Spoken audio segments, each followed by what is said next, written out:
for me, that night was quite surreal. Probably got there at about 10:30 at the latest, and I stayed there until the next day, 4 p.m. So I pulled an all-nighter and almost the entire day as well, at the hospital and outside Kelly Kumalo's house. It was the longest day for me ever, and it was quite sad in a sense that watching the Senzo's friends and family mourning him and just absorbing the news as it was happening, and also seeing the neighbors coming outside there by Kelly Kumalo's house, trying to understand what is going on as well. It was just I can't believe it was 10 years ago, essentially. You know, it feels like yesterday because that story it really dominated a lot of my work during the course of that time. So it was quite surreal. What's characterized the Meyiwa debacle over the years is that there've been so many narratives, and it's just been they've been shifting narratives from time to time, and I think at different points over the last 10 years, one narrative has dominated, and then it settles down, and then another one comes back and it dominates and it settles down.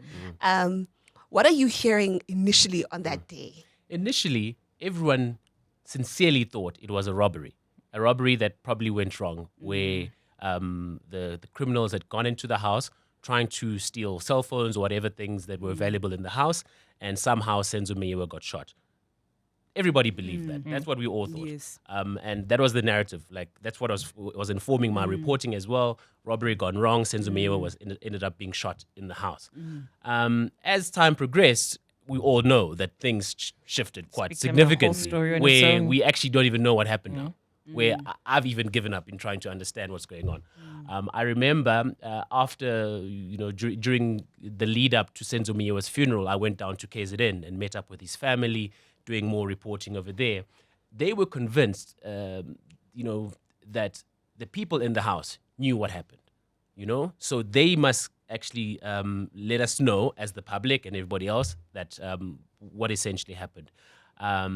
That was essentially the Senzo Meyiwa's family's understanding of events as well. Maybe they still thought at the time that there was a robbery, but the people in the house know what happened and they must tell the police exactly what transpired in the house.